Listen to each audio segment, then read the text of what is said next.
No niin, puukaatopalvelu Tampere palveluksessa videointi käynnistyy.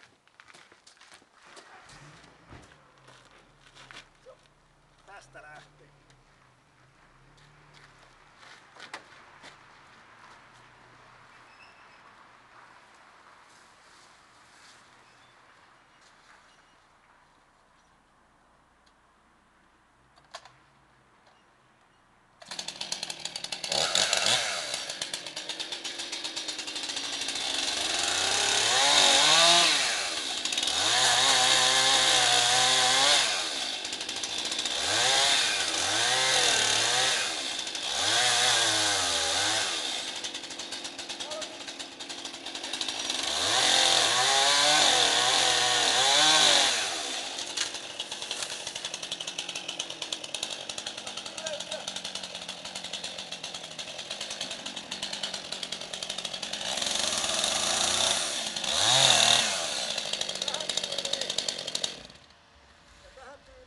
Siirrämme tämä kuusenrangan muualle, niin saa tästä vielä hyviä hamoja syksyn kukkaistutuksille.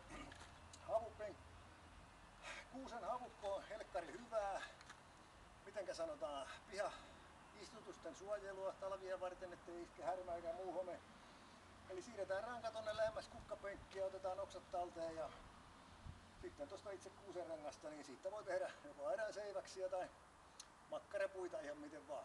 Puukaatopalvelu Tampere Pirkanmaa käytettävissä, ne yhteystiedot videolla blogissa, ja se on moro ja molskis, nähdään taas. Hei!